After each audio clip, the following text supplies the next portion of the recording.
The espresso machine hissed behind her like something alive, and Imani Whitfield did not look up from the contract. She was redlining in red ink, so precise it looked printed. 22 floors above Shinjuku, the office of Tachibana Holdings hummed with the particular silence of money being moved quietly. She had learned in her first month that silence here was not peace. It was a language. Every clipped word, every closed door, every pause before a name was spoken carried weight. She was still learning to translate. She had taken the job as executive assistant to Rio Tachibana, believing the title on the door, Holdings, meant real estate and shipping, and the export licenses she filed every week. She was 6 months in before she understood what moved beneath those licenses. By then, she had already learned to keep her face still when men with knuckle scars walked into the 30th floor conference room and left an hour later looking like they had aged a decade. Rio Tachibana did not raise his voice. That was the first thing she had noticed about him, back when she still thought of him as simply her employer. He did not need to. He would set a pen down on a table, and the room would go quiet the way a held breath goes quiet. He wore charcoal suits cut so precisely they looked less like clothing and more like architecture, and at his collar, when the light caught it right, she could see the faint edge of ink, black lines disappearing beneath fabric, a story written in a language he never explained. That morning he had walked past her desk without breaking stride, the way he always did, and then stopped. It was such a small thing, the stopping, but she felt it the way you feel a change in air pressure before a storm. Miss Whitfield. He said her name the way he said everything, like each syllable had been weighed before it left him. There is a dinner tonight. The Sagara family, the Endo group, several others. My usual companion for these evenings has taken ill. A pause, the kind he used like punctuation. You will attend in her place. She had looked up at him then, pen still in hand, and something in her chest went tight and cold. She had heard enough at that company, in stairwells and behind closed doors, to know what kind of men sat at those dinners and what kind of women were usually seated beside them, decorative and silent. She was neither of those things, and she suspected, from the faint amusement pulling at the corner of his mouth, that this was exactly the point of the invitation. A joke. A test. A way to watch the room recalibrate around something it had not expected. I have a company dinner to attend, she said carefully, or I'm being volunteered as entertainment. Something flickered behind his eyes, gone before she could name it. You are being given an opportunity, he said, to see what I do when I am not signing your paychecks. He turned before she could answer. The conversation already closed the way all his conversations closed, on his terms and no one else's. 8 o'clock. A car will collect you. She had spent the rest of the day telling herself it did not matter, that it was simply one more strange requirement of a strange job, and telling herself that had gotten her exactly nowhere, because by 6 o'clock she was standing in front of her closet with her hands on her hips, furious at herself for caring what she wore to what was, by every indication, supposed to be a joke at her expense. She chose a dress the color of dried blood, deep enough to look black in low light, sharp enough at the shoulders to look like armor. If Rio Tachibana wanted to watch a room recalibrate, she intended to give him something worth recalibrating around. The restaurant occupied the top floor of a building in Ginza with no sign outside it, the kind of place that did not need customers to find it, only the correct kind of customers to be brought to it. A man in a dark suit met her at the elevator and said nothing, only inclined his head and led her down a hallway lined with black lacquer and low gold light toward a private room where the air already felt different, charged, the way it does before something happens that cannot be undone. The doors opened. 6 men turned to look, and in the half-second before anyone spoke, she watched Rio Tachibana, seated at the head of the table with a glass of something amber untouched in front of him, go completely, utterly still. It was not the stillness of a man unaffected. She had spent 6 months learning the difference between his silences, and this one was new, a stillness that looked almost like a held breath, like a man watching a door he had opened for a joke swing wide onto something he had not accounted for. The joke, whatever it had been in his mind that morning, was no longer the shape of the room. Miss Whitfield. An older man to Rio's left rose halfway from his seat, a courtesy that made the rest of the table shift, recalibrate, exactly as she had promised herself they would. His face was lined and careful, the kind of careful that came from decades of choosing words in rooms where the wrong word had a cost. Tachibana did not mention his assistant would be joining us. He undersells his taste. He undersells a great many things, Imani said, and let the silence that followed sit there instead of rushing to fill it, because she had learned that from Rio himself, that silence used correctly could say more than any sentence. A short laugh moved around the table, low and surprised. She took the empty seat beside Rio because it was the only one left, and felt the heat of him along her arm even before their sleeves brushed, even before he leaned very slightly toward her to speak in a voice pitched only for her. "You are not supposed to be good at this," he said. "You are not supposed to test me in front of the Sagra family," she said back, just as quiet, and watched something that was almost a smile pull at the edge of his mouth before he smoothed it away and lifted his glass to the table. The dinner unfolded across courses she could not name, each one arriving with a precision that felt less like hospitality and more like ceremony, small dishes of impossible color set down by servers who never made eye contact with anyone at the table. She learned the names as the night went on. Sagra, the older man who had stood, head of a shipping concern that moved considerably more than shipping containers. Endo, younger, restless, his eyes moving too often toward the door. A woman named Reiko Mori, sharp-featured and sharper-voiced, the only other woman at the table besides herself, who watched Imani with an assessment that felt less like judgment and more like recognition, one competent woman clocking another. "You handle his correspondence," Mori said at one point, not quite a question. "Among other things," Imani said. "He is difficult to work for." "He is precise," Imani corrected. "Difficult implies he does not know what he wants. He always knows." Mori's eyes cut sideways to Rio, who was in conversation with Sagra and gave no sign of listening, though Imani had learned by now that he heard everything in a room whether he appeared to or not. "He has never brought anyone to one of these dinners before," Mori said. "Not in the years I have known him." Imani filed that fact away carefully, the way she filed away every piece of information at that company, because information there was currency and she had learned to be wealthy in it. She did not let herself examine too closely why the fact made something warm uncoil low in her stomach. The conversation shifted, as it inevitably would among men who ran empires built on things that did not appear on any balance sheet, toward business conducted in the careful language of men who assumed no one at the table would repeat what was said. Territory changing hands near the port. A shipment delayed by a competitor's carelessness or a competitor's sabotage, the distinction unclear and clearly mattering a great deal.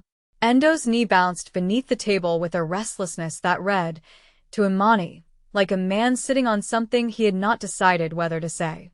She caught Rio's eyes across the table once, in the middle of Sagra's low recitation of numbers, and held them a half-second longer than professional distance required. He did not look away first. Neither did she. It was Mori, amused, who finally broke it by asking Imani a question about a hotel renovation neither of them cared about, giving them both the mercy of an exit they had not asked for and would not have taken on their own. The trouble arrived with a fifth course, carried in not on a plate but on the face of the man who entered without knocking, a junior member of the Endo group whose name Imani would learn later was Hiroshi, whose expression had the particular blankness of someone delivering news he did not want to be the one delivering. He crossed to Endo first, bent low, spoke 3 words that made the younger man's face go the color of old paper. Then he straightened and looked toward Rio, and whatever he said next was too quiet for Imani to catch, but she watched it land on Rio's face like a stone dropped into still water, ripples he controlled so quickly that anyone not watching closely would have missed them entirely. She was watching closely.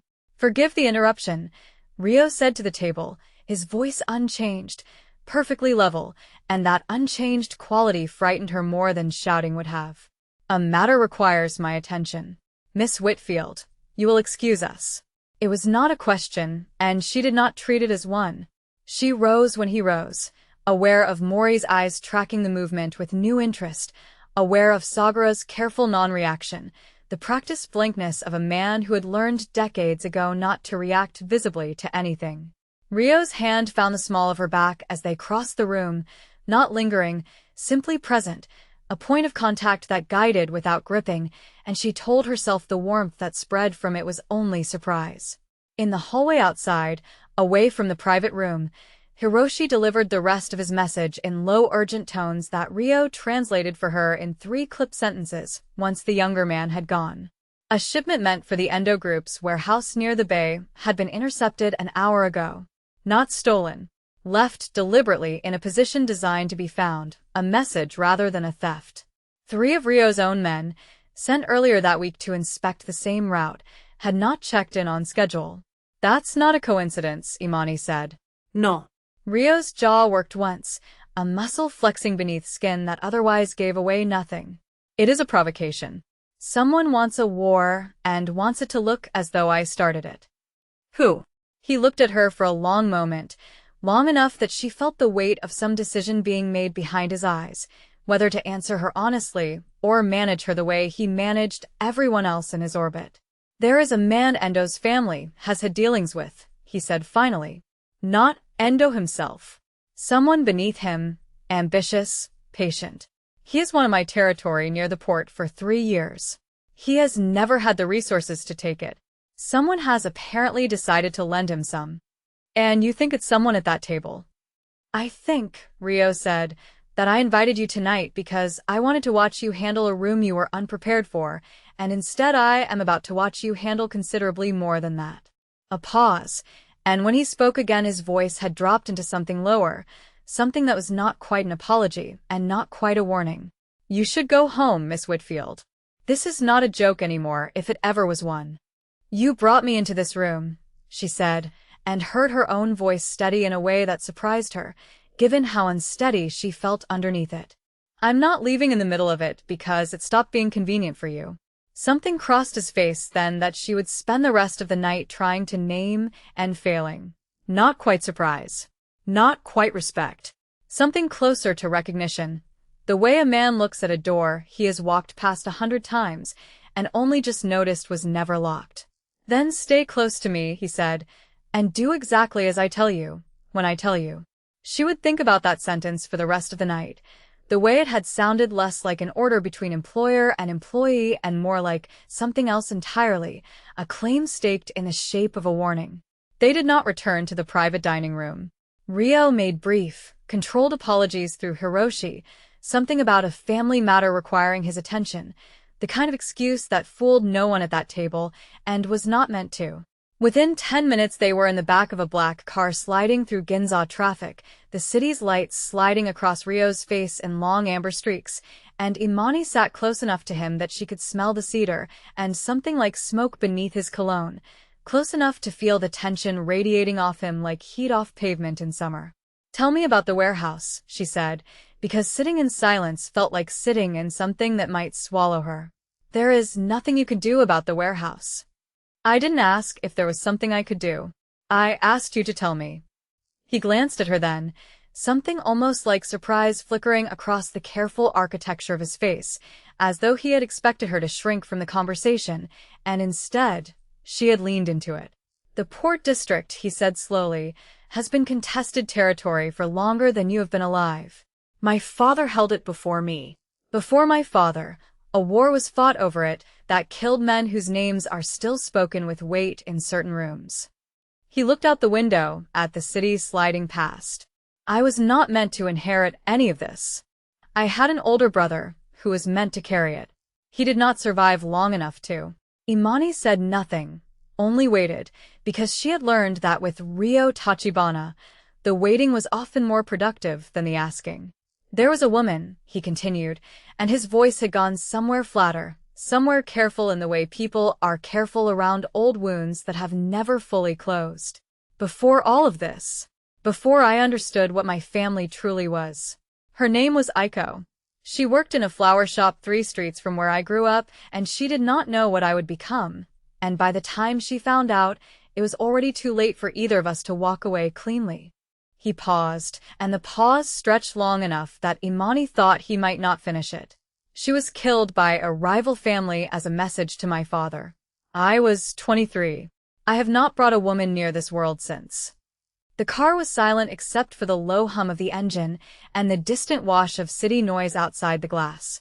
Imani felt the weight of what he had given her, understood without being told that this was not a story he told often, if he had ever told it at all. "I'm sorry," she said, and meant it, and did not reach for him, because something in the set of his shoulders told her that touch, right now, would break something in him rather than mend it. "I am not telling you this for sympathy," he said. "I am telling you because you asked me to stay close tonight, and I need you to understand what that means. It means danger finds the people near me. It has before. It will again before this is finished." He turned to look at her fully then, and in the passing light his eyes were dark and steady, and something underneath steady that she could not name. "I brought you tonight because I wanted to see you flustered in a room full of men who intimidate people for a living. I did not expect to watch you outmaneuver Reiko Mori in a conversation about hotel renovations. I did not expect any of this." "Neither did I," she admitted. The car slowed as it approached the warehouse district, streetlights growing sparser. The glass towers of Ginza replaced by low concrete buildings and chain-link fences, and the particular emptiness of a place built for cargo rather than people. Rio's hand found hers in the space between their seats, brief, deliberate, gone again before she could fully register the warmth of it. "Whatever happens in the next hour," he said, "do not leave my side." She nodded, and did not tell him that she had no intention of leaving it at all. The warehouse sat at the end of a road lined with shipping containers stacked like children's blocks against a sky gone the color of an old bruise. 3 of Rio's men were already there when the car stopped, dark shapes against darker concrete, and the tension in the air was thick enough that Imani felt it settle into her skin before she had even stepped out of the car. "Stay behind me," Rio said, and for the first time since she had known him, his voice carried an edge that was not calculation but something closer to fear, carefully suppressed. She understood, walking beside him toward the warehouse's open bay door, that his fear was not for himself. Inside, the warehouse was lit by a single bank of fluorescent lights that buzzed and flickered against rows of stacked crates. And in the center of the open floor, arranged with a precision that turned Imani's stomach, were 3 men laid out on the concrete, unconscious or worse, and a 4th man standing over them who was not one of Rio's. He was younger than she expected, mid-30s perhaps, dressed in a gray suit that fit him well enough to suggest money without suggesting taste. He smiled when he saw them enter, an expression that did not reach anywhere near his eyes. "Tachibana," the man said. "I had hoped you would come yourself. Saves me the trouble of an invitation." "Katsuro," Rio said, and the single word carried the weight of 3 years of contested history. "You have made a mistake tonight that I do not think you understand the size of." "I understand it precisely." Katsuro's eyes slid past Rio to Imani, and something calculating moved behind them, the look of a man recalculating an equation to include a new variable. "And who is this?" "Not your usual company. I heard you brought a woman to dinner tonight. I did not expect her to follow you into a warehouse."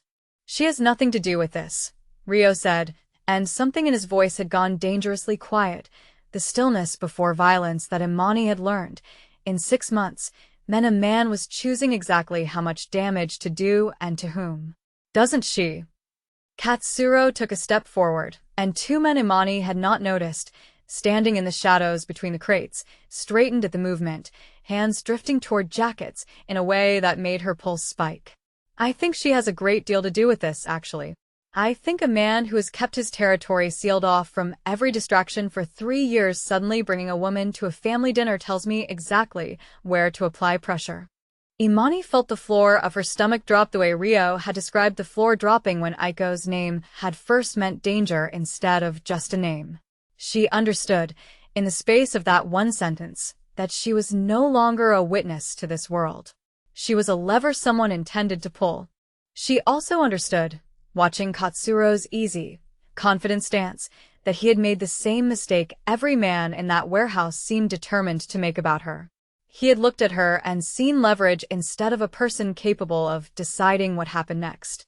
"You should know," Imani said, and her voice came out steadier than she expected, steady enough that Katsuro's eyes swung back to her in mild surprise, "that I am not the kind of leverage you think I am." "Imani," Rio said low, a warning. But she was already moving, already reaching for the fire extinguisher mounted on the pillar beside her, because she had noticed something none of the men in that room seemed to have accounted for. The fluorescent lights buzzing overhead were fed by a junction box mounted at shoulder height not 4 feet from where Katsuro's men stood. And she had spent a childhood in a house with a father who fixed things and had never quite forgotten how electrical panels worked or how quickly a room could go dark when one failed. She did not think it through so much as trust the instinct that had gotten her through worse rooms than this one. She swung the extinguisher hard into the junction box, and the warehouse went black in a shower of sparks and a groan of dying electricity, plunging the space into darkness broken only by the pale rectangle of moonlight through the open bay door. Chaos, for exactly as long as chaos was useful. She heard Rio move beside her, fast, economical, the sound of a fist meeting a jaw somewhere to her left, a grunt, a body hitting concrete. She pressed herself against the pillar the way she had seen people do in every action film she had ever half-watched, and felt, rather than saw, someone lunge toward the space where she had been standing a half-second before. A hand closed hard around her wrist, and for one heart-stopping instant she thought it was one of Katsuro's men, until she recognized the particular precision of the grip, the way it pulled her sideways and down, and behind the solid mass of a shipping crate in a single fluid motion. Rio's body came down over hers in the dark, shielding her from the direction of the remaining threat, close enough that she could feel his heartbeat hammering against her back, close enough that his breath moved against the shell of her ear when he spoke. "Do not move," he said, barely a whisper, and she felt the words more than heard them. Somewhere in the dark, Katsuro was shouting orders that had lost their earlier confidence, his men stumbling over crates they could no longer see clearly, and Imani understood with sudden clarity that the darkness had done exactly what she intended.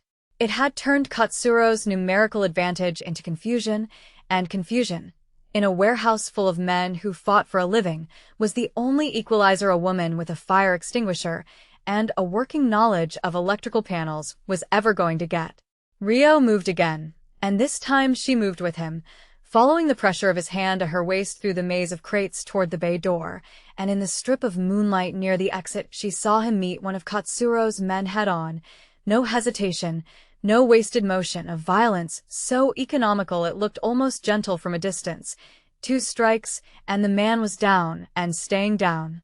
They broke into the open night air together, and Rio did not stop moving until they had put the length of 2 warehouses between themselves and the chaos behind them, his own men, recovering now, moving to secure what remained of the situation in the dark.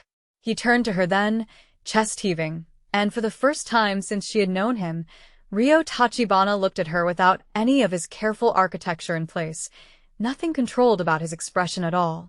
"You could have died in there," he said, and his voice cracked on the last word in a way she suspected he had not intended it to. "So could you," she said. "I wasn't going to stand there and watch that happen because it wasn't convenient for me to help." "That is not the point." "It is exactly the point." She was breathing hard too, adrenaline still working its way out of her blood, and she found she did not care, in that moment, about the careful distance she had maintained with him for 6 months. "You keep trying to protect me from a world I already work inside of every day. I read your correspondence, Rio. I know exactly what kind of man you are. I decided to stay in that room, anyway."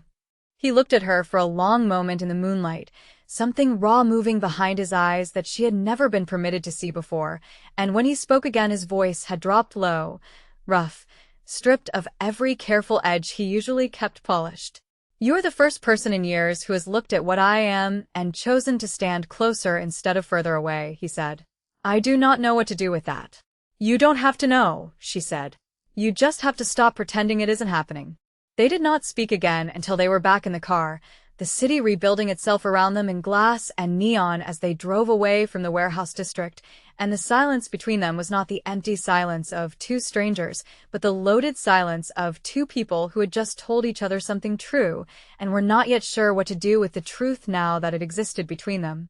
It was Imani who broke it, because she had never been the kind of woman who could sit comfortably inside an unresolved thing. "Katsuro knew about tonight," she said. He knew you brought a woman to that dinner before you'd even told the whole table what happened at the warehouse. That's not luck. That's someone talking. Rio's jaw tightened, and she watched him turn the thought over, examining it from every angle the way he examined everything, a man who had survived this world precisely because he assumed nothing was safe until it had been tested. Someone at that table, he said slowly, or someone close to that table. Reiko Mori asked me a lot of questions for someone making small talk about hotel renovations. Mori has no reason to move against me. Our families have been allied for a decade. Alliances end, Imani said, and watched the truth of that land on him. A man who had spent his whole life inside a world where alliances were currencies spent the moment they stopped being useful. Or maybe it wasn't her. Maybe it was someone underneath her, the way Katsuro is someone underneath Endo's family, instead of Endo himself. You said someone lent Katsuro resources he didn't have 3 years ago. Resources come from somewhere. He did not answer immediately, and when he did, his voice had gone quiet in a way that told her the thought unsettled him more than he wanted to admit. I will find out who, he said. And when I do, they will regret it. I don't doubt that. She hesitated, then said the thing she had been turning over since the warehouse floor went dark. But you should know that whoever it is, they're not just targeting your territory anymore. Katsuro said it himself. He's applying pressure where it'll hurt. That's not business anymore, Rio. That's personal, and it's aimed at both of us now. The car slowed as it approached her apartment building, a modest place in a modest neighborhood that felt, suddenly, impossibly far from the world of shipping empires and warehouse ambushes she had just survived. Rio did not reach for the door handle. Neither did she. I should have kept you out of this from the beginning, he said, and there was something almost like grief in it, the particular grief of a man watching history repeat itself despite every precaution he had built to prevent it. I told myself tonight was a joke. A small cruelty, watching you handle a room you weren't prepared for. I told myself that was all it was. And now I understand I was lying to myself the moment I asked you to attend. He turned to face her fully in the close confines of the car, and the space between them had shrunk to something that felt combustible, charged, the culmination of 6 months of careful professional distance collapsing under the weight of one impossible night. I do not know how to protect you and keep you close at the same time. I have never had to hold both of those things before. Maybe you don't get to choose just one, Imani said, and her voice had dropped to something quieter than she intended, something that admitted more than she had planned to admit. Maybe I don't need you to protect me from this world. Maybe I need you to let me stand in it beside you.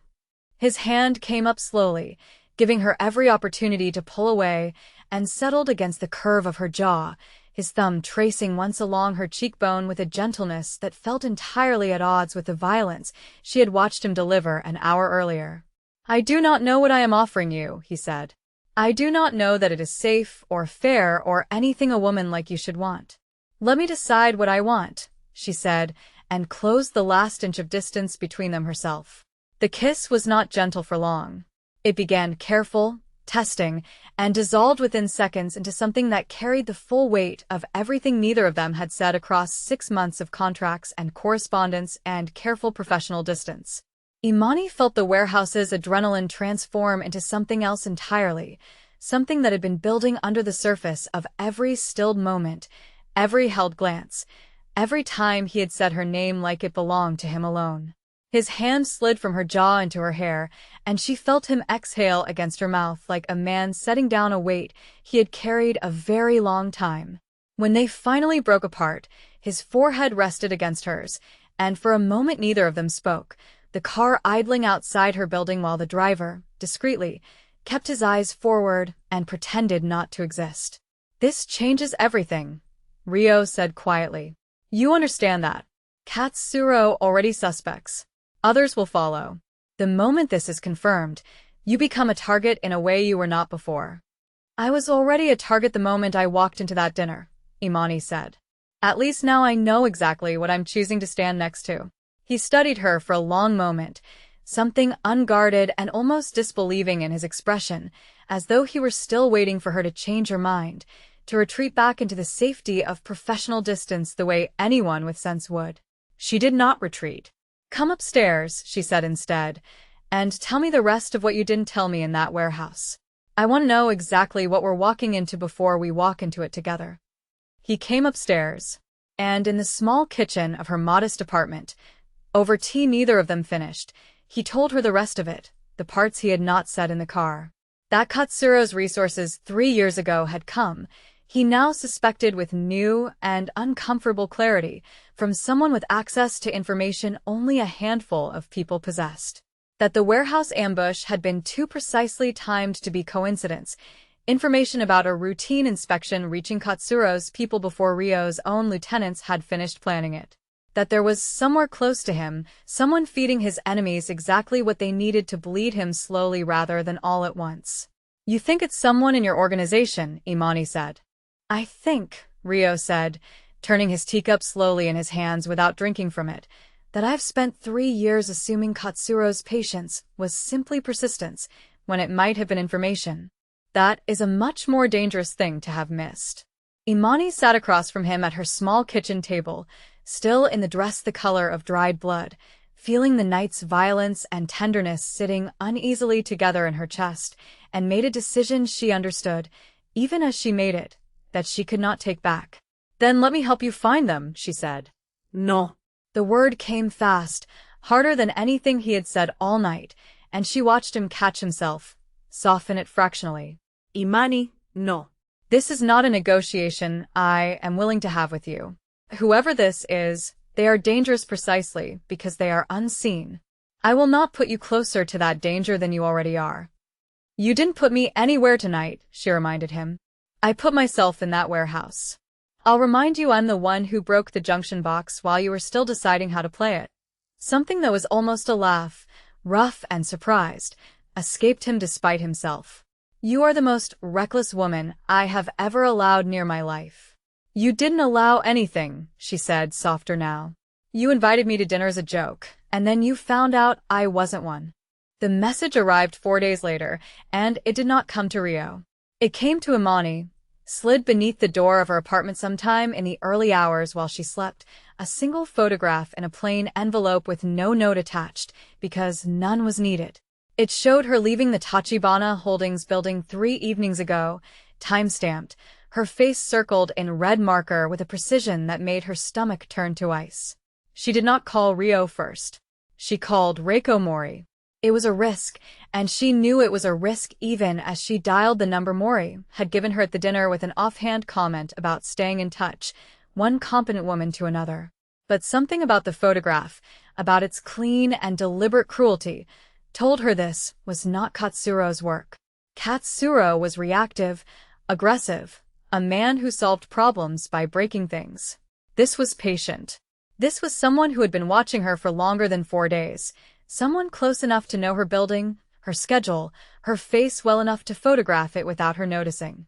Mori met her within the hour at a small cafe 2 streets from the office, and studied the photograph for a long moment with an expression Imani had learned, over one dinner, to read as genuine calculation rather than performance. This is not Katsuro's style, Mori said finally, echoing Imani's own instinct back to her. Katsuro sends men with fists.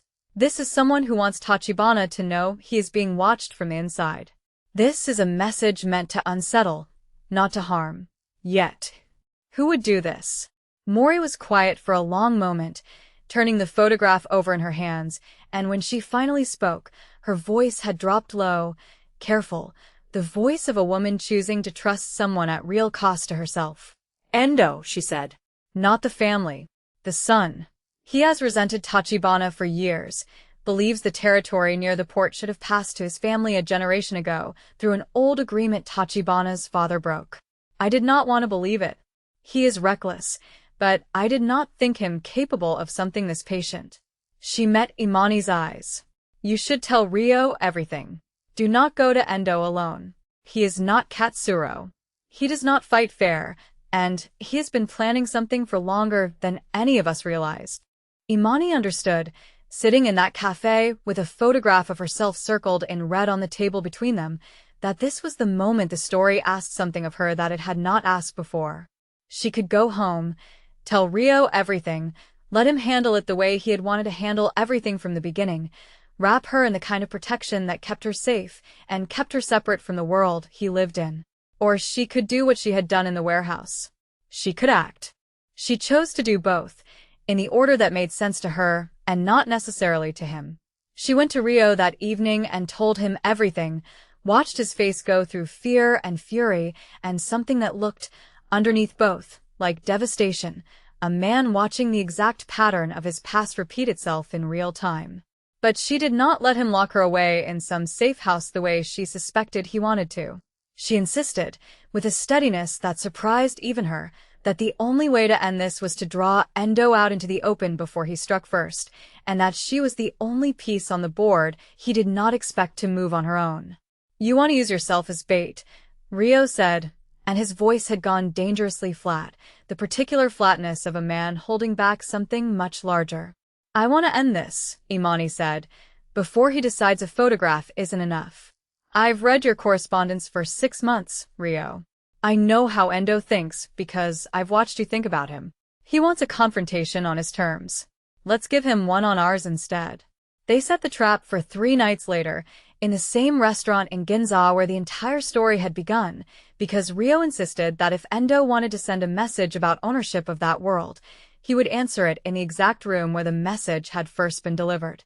Mori helped arrange the guest list, careful to ensure Endo's invitation would look routine, unremarkable, a standard gathering rather than a confrontation dressed up as one.